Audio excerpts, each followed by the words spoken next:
Sound take 7 action. भाई अनुराग भाई, अगर आपको लगता है आपको अजय आलोक की बात पर भरोसा है तो आप बहसी क्यों कर रहे हैं? आप उनको ब्रेकिंग न्यूज चला दीजिए। कौन रोक रहा है? नहीं, मैंने उनकी बात पे भरोसा नहीं किया। मैंने तो आपसे सवाल पूछा। राहुल भाई, ये ऐसा फिजूल का सवाल पूछने की आवश्यकता क्या है? फिजूल का? अच्छा, राहुल गांधी प्रधानमंत्री बनेंगे या नहीं बनेंगे, ये सवाल फिजूल का है क्या सर? हाँ, नहीं, ये वाला सवाल नहीं है फिजूल का। फिजूल का सवाल नहीं, सवाल तो मैंने यही पूछा है कि अजय आलोक कह रहे हैं कि राहुल गांधी रिटायर हो गए, तो मैंने पूछा राहुल गांधी रिटायर नहीं हुए और इंडिया गठबंधन की अगर सरकार बनेगी तो वो प्रधानमंत्री बनेंगे क्या? सवाल तो ये था ना सर। अभी बताता है भाई, अभी बताता है, अभी किया ना, अभी बताता है। मैंने भी आपको नहीं कहा, मैंने अजय भाई को ही कहा कि फिजूल की जो बातें कर रहे हैं। हाँ। कि भाई क्या नाम, राहुल गांधी रिटायर हो गए हैं, कहते हैं ना कि जाको प्रभु दारुण दुख दीनी ताकि मति पहले हर लीनी। हम तो चाहते थे अजय भाई वहां लोकसभा का चुनाव भी लड़े, लेकिन अब नहीं उन लोगों ने दिया, इनको खाली टीवी पे ही थेथरई करने के लिए दिया है, तो क्या कीजिएगा। अपनी जगह पर ये लोग हमको थाईलैंड कभी भेज रहे हैं, कभी बैंकॉक भेज रहे हैं, कभी सिंगापुर भेज रहे हैं। वहां जाकर के सारी चीजें देख करके आए ना अपने सारे के सारे भाजपा के खानदान के समेत की क्या क्या होता है, इसलिए हमको भेज रहे हैं। टिकट दे दीजिएगा, रहने वहने का इंतजाम कर दीजिएगा भाई, जरूर जाएंगे छुट्टी में, चिंता मत कीजिए। अजय भाई, मुद्दा यहां पर क्या है? मुद्दा यहां पर यह है कि हमारे यहां पर प्रधानमंत्री की जो आप बात कर रहे हैं, प्रधानमंत्री की बनने की योग्यता सब में है। चाहे वो राहुल गांधी जी हों, मल्लिकार्जुन खड़गे साहब हों, चाहे वो तेजस्वी यादव जी हों, अखिलेश यादव जी हों, एमके स्टालिन साहब हों, पवार साहब हों, उद्धव ठाकरे जी हों, या हमारे इंडिया गठबंधन के अन्य दल हों। ममता बनर्जी का नाम नहीं लिया आपने? भारतीय जनता पार्टी में नहीं। हाँ, ममता बनर्जी भी, मैं रह गया, ममता बनर्जी भी हैं, बिल्कुल, हेमंत सोरेन साहब भी हैं, अरविंद केजरीवाल जी भी हैं। मतलब हमने पूरे इंडिया गठबंधन की बात करी, सब में वो है, और ये तय हमारा संसदीय दल करेगा। नंबर 1। नंबर करवाली बेइज्जती। तो 4 तारीख को क्या होगा क्या नहीं होगा, वो तो कहते हैं ना कि जिसको ये गरूर है कि वो मजे में है, या तो वो फकीर है या नशे में है। अजय आलोक जी पहले से नजूमी की तरीके से बता दिए, एक तो स्वयंभू भगवान बन गए नरेंद्र मोदी, एक स्वयंभू भगवान बने जा रहे हैं अजय आलोक, कि 4 तारीख को क्या होगा, 5 को क्या होगा, 6 को क्या होगा। अरे भाई, थोड़ा शांति रखिए, थोड़ा रुक जाइए। अभी 4 तारीख को बतियाइएगा जो बतियाना होगा। अभी से आप काहे को वो कर दे रहे हैं? हम 4 तारीख को हम कोई वो नहीं घोषणा करते, हम तो एक चीज की घोषणा करते हैं कि अग्निवीर खत्म होगा। हम एक चीज की घोषणा करते हैं कि 29 लाख नौकरियां का हम कैलेंडर जारी करेंगे। हम तो इस चीज की भी घोषणा करते हैं कि 1-1 लाख रुपया महिलाओं को महालक्ष्मी योजना के तहत और युवाओं को अप्रेंटिसशिप के तहत होगा।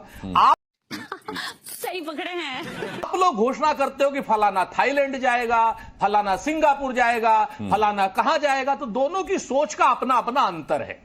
ठीक, प्रधानमंत्री जी साधना करें, उसका स्वागत होना चाहिए, कोई वो उसमें नहीं है। प्रधानमंत्री जी की साधना, एक शख्स ने तो अपनी यात्रा की शुरुआत कन्याकुमारी से की थी, एक शख्स अपनी यात्रा का समापन, यानी राजनीतिक जो अभी इन्होंने चुनावी सरगर्मी है, एक शख्स अपनी यात्रा का समापन कन्याकुमारी कर रहा है। आज तक कन्याकुमारी में कभी भी किसी भी यात्रा का समापन नहीं हुआ है। हमारा धर्म भी यही कहता है, हमारा इतिहास भी यही कहता है। और अगर आप ध्यान से देखेंगे तो जब हम लंका के ऊपर भी जब हम प्रभु श्री राम गए थे, तो वहां से उन्होंने उसके आगे गया था। प्रधानमंत्री जी अब भी लंका जाना चाहते हैं तो भाई लंका चले जाए, कोई दिक्कत वाली बात नहीं, हमें तो कोई दिक्कत नहीं। राम सेतु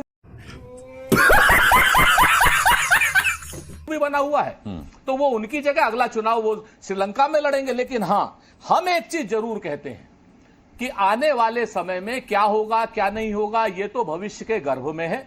लेकिन भारतीय जनता पार्टी और उनका समर्थक मीडिया जिस तरीके से झूठी छल कपट भरी बातें फैला रहा है, एग्जिट पोल के नाम पर, सारी चीजों के नाम पर, हम इनको कहना चाहते हैं कि हमारा हौसला नहीं टूटने वाला है। हम बिल्कुल पूरी तरीके से अपनी बात पर आरंभ से पूरी तरीके से कायम हैं और आगे तक भी कायम रहेंगे। 4 तारीख के रिजल्ट के बाद हमने अपने काम बताए और अजय आलोक जी अपने काम बता रहे हैं कि फलाने को थाईलैंड भेजेंगे, फलाने को पाकिस्तान भेजेंगे, फलाना। मैं रुक करूंगा। अनवर पाशा जी, तेजस्वी यादव के साथ हमने लंच पार्टी देखी, मटन पार्टी, और उस पर हमने ये भी देखा कि किस तरीके की अब तंजमारी हो रही है, किस तरीके की बातें उस पर कही जा रही हैं। चलिए, तेजस्वी यादव कॉन्फिडेंट हैं, 5 लाख नौकरियां उन्होंने वहां के युवाओं को दी हैं, लेकिन इतिहास आपने देखा है ना, राहुल गांधी इससे पहले अखिलेश यादव के साथ थे, तो उत्तर प्रदेश में अखिलेश यादव को कोई बहुत ज्यादा लाभ हुआ नहीं। तो तेजस्वी यादव का एम क्या है, क्या फोकस है, मेरी समझ से बाहर है। वाह बेटा, लगता है तुम गू खा के ही मानोगे। देखिए, एक चीज तो अब तय हो गई है कि आज आप डिबेट पे ये सवाल कर रहे हैं कि एनडीए का, जाहिर है कि अब आप एनडीए के प्रधानमंत्री बनने पर कोई बात नहीं कर रहे हैं। आप हमारे गठबंधन, जो हमारा इंडिया गठबंधन है, उसके प्रधानमंत्री के बारे में आप बात कर रहे हैं कि कौन बनेगा इनका प्रधानमंत्री। हम जीत करके आ रहे हैं। ये एक तरह का इंडिकेशन है कि भारतीय जनता पार्टी ने अपनी हार मान ली है। एनडीए ने अपना हार मान लिया है और अब इसीलिए उनको फिक्र है कि इंडिया का, इसी खुशी में मटन पार्टी हुई क्या पाशा जी? इसी खुशी में मटन पार्टी थी क्या? इसके लिए होगी मटन पार्टी होगी, मछली पार्टी भी होगी, सारी पार्टियां होंगी। जाहिर है कि हम जीतने जा रहे हैं और जो स्थिति इस वक्त बन गई है भारतीय जनता पार्टी की और उनके एलाइज की, वो साफ साफ अपनी हार को स्वीकार कर रहे हैं। इसलिए ये पार्टी की जो बातें हैं, इस शुरू किसने किया था? कौन क्या खाएगा, कौन क्या पिएगा, कौन क्या पहनेगा, ये कौन तय करेगा? ये हमारे सही पकड़े हैं। प्रधानमंत्री जी तय करेंगे क्या? क्या इस देश में किस तरह का कल्चर होगा, ये प्रधानमंत्री जी तय करेंगे क्या? बिल्कुल सही। हमारा देश एक डेमोक्रेटिक देश है, एक लोकतांत्रिक देश है, मल्टी कल्चरल देश है हमारा देश। इस देश में अलग अलग भाषाएं हैं, अलग अलग लोगों की अपनी आस्थाएं हैं, अलग अलग खान पान है, अलग अलग रहन सहन है, अलग अलग कल्चर है। हम उन सब का सम्मान करते हैं। भारतीय जनता पार्टी की तरह हम डिक्टेटरशिप लागू करना नहीं चाहते। हम भारतीय जनता पार्टी की तरह ये तय नहीं करना चाहते कि कौन क्या पहनेगा, क्या खाएगा और किसका क्या कल्चर होगा, किसकी भाषा क्या होगी। हम उसमें यकीन नहीं रखते। जहां तक प्रधानमंत्री का सवाल है, 2004 को याद कीजिए। क्या 2004 में जिस तरह की परिस्थितियां थी, उस परिस्थिति में हमने किस तरह से अपने प्रधानमंत्री का फैसला किया था? इस देश को हमने एक बहुत ही पढ़ा लिखा, बहुत ही विद्वान और एक बहुत बड़ा अर्थशास्त्री प्रधानमंत्री के रूप में हमने दिया था। जो एक रिकॉर्ड है कि जिस प्रधानमंत्री ने इस देश में, अगर आप भाषा को लेकर के बात करें कि किस तरह की भाषा का स्तर हमारे प्रधानमंत्री का हो गया है, इलेक्शंस में वो किस तरह की भाषा का इस्तेमाल कर रहे हैं, किस तरह से एक पैनिक की स्थिति वो पैदा कर रहे हैं, किस तरह से वो समाज को बांट रहे हैं, धर्म के नाम पर, जाति के नाम पर समाज को बांट रहे हैं। तुम्हें शर्म है? कुछ शर्म आया है? इस तरह का धार्मिक उन्माद पैदा कर रहे हैं, उससे अंदाजा होता है कि किस तरह से पैनिक है। हमारे प्रधानमंत्री जो यूपीए के प्रधानमंत्री थे, श्री मनमोहन सिंह जी, जाहिर है कि उन्होंने जिस तरह से इस देश को चलाया, जिस तरह से उन्होंने इस देश की अर्थव्यवस्था को संभाला, वो आज देश उनको याद करता है, वो देश कंपेयर करता है। आज के हमारे प्रधानमंत्री से मनमोहन सिंह जी को जब कंपेयर करता है तो पाता है कि प्रधानमंत्री बनने का गरिमा क्या होती है उस पोस्ट की, उस गरिमा का निर्वाह किस तरह से किया जाना चाहिए, वो हमें मनमोहन सिंह जी से सीखना चाहिए। हमारे प्रधानमंत्री ने जिस गरिमा को जिस स्तर पर पहुंचा दिया है, वो बहुत अफसोसनाक है। और मैं समझता हूं कि ये इस देश के लिए और देश के भविष्य के लिए बहुत अच्छा है कि हमारे प्रधानमंत्री जी ने तय किया है कि वो मेडिटेशन के लिए जा रहे हैं, वो ध्यान के लिए जा रहे हैं और उनको जाना चाहिए। ठीक है अनवर पाशा जी, इस पर मैं जवाब लूंगा अजय आलोक से, लेकिन करवा ली बेइज्जती। घनश्याम तिवारी जी, आपसे ये जानना जरूरी है कि क्या आप इत्तेफाक रखते हैं राजीव रंजन जी की बात से कि जब आप सार्वजनिक जीवन में गरीब जनता से, आम जनता से वोट मांगने जाते हैं तो आपको अपने वैभव का प्रदर्शन नहीं करना चाहिए? अरे कहना क्या चाहते हो? नमस्कार अनुराग जी, आपको, दर्शकों को और को पैनलिस्ट को। मैं बिल्कुल, राजीव रंजन जी एक सीनियर राजनीतिज्ञ हैं, मेरे बड़े भाई हैं, उनकी बात से इत्तेफाक रखता हूं, उनकी महात्मा गांधी जी की टिप्पणी से भी इत्तेफाक रखता हूं। लेकिन जब देश के प्रधानमंत्री कहते हैं कि महात्मा गांधी जी को कौन जानता था, मतलब हमारे देश में आलम यह है, जो मोदी जी का इंटरव्यू सभी लोगों ने देखा होगा, कहते हैं गांधी फिल्म बनने से पहले महात्मा गांधी जी को कोई जानता नहीं था। मतलब चुनावी अभियान को मुजरा कहें और खुद को भगवान कहें, महात्मा गांधी को गुमनाम, नाथूराम गोडसे को कहें महान, ये पागलपन के लक्षण सारे, इलाज कराओ जजमान। हमारे देश में अगर आप इस तरह की बातें करने लगे चुनाव आते आते, तो क्या फर्क पड़ता है कि आप आगरा जा रहे हैं? घनश्याम तिवारी जी, आपकी कविता अच्छी है, लेकिन राजीव रंजन जी ने यही तो बात कही कि आप 55 साल देश पर शासन कर चुके हैं, आप अपनी उपलब्धियां गिनाइए, आप बात कीजिए कि आपने देश के लिए क्या किया है। मटन पार्टी से कौन सा मैसेज जाएगा इस पूरे चुनाव वाह बेटा, लगता है तुम गू खा के ही मानोगे। में? दो बातें महत्वपूर्ण हैं। चुनाव जब प्रारंभ हुआ तो ये भंडा फूटा सुप्रीम कोर्ट के माध्यम से कि भारतीय जनता पार्टी ने चंदालो धंधालो के मॉडल से 13,000 करोड़ चंदा बटोरा, 13,000 करोड़ कमीशन, और बाकी मीडिया ने साझा किया कि कुल मिलाकर इन 10 सालों में 80,000 करोड़ जुटाए, जिससे इनके आलिशान दफ्तर बने। हमने देखा कि अपनी गरीबी की मार्केटिंग करते करते प्रधानमंत्री जी लाखों की कलम रखने लगे, लाखों का रुमाल रखने लगे, लाखों के चश्मे पहनने लगे, लाखों के सूट पहनने लगे, 12 करोड़ की गाड़ी से चलने लगे और सैकड़ों करोड़ के जहाज से चलने लगे। तो यहाँ तुम्हें शर्म है? कुछ शर्म आया है? पैमाना बिल्कुल अलग है। जहां तक 55 साल की बात है और 10 साल की बात है, बात न 55 साल की है न 10 साल की है, बात तो 2024 की है कि 2024 में देश के लोगों को क्या चाहिए। एक ऐसी सरकार है जिसने युवाओं के भविष्य को बर्बाद कर दिया। उस पीड़ा से उबरने के लिए देश के युवाओं को चाहिए कि नई सरकार आए तो पहली नौकरी पक्की कहे। एक ऐसी सरकार है जिसने मध्यम वर्ग को गरीब और गरीब को बेसहारा कर दिया। उस पीड़ा से उभरने के लिए एक ऐसी सरकार चाहिए जो गरीब महिलाओं को 1 लाख रुपए दे सके। एक ऐसी सरकार है जो 10 साल तक पूंजीपतियों के चंदालो धंधालो मॉडल में कुछ मुट्ठीभर पूंजीपतियों की सेवा करती रही, 16 लाख करोड़ कर्जा माफ किया।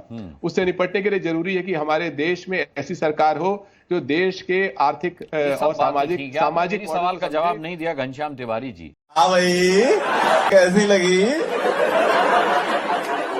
आगे स्वाद?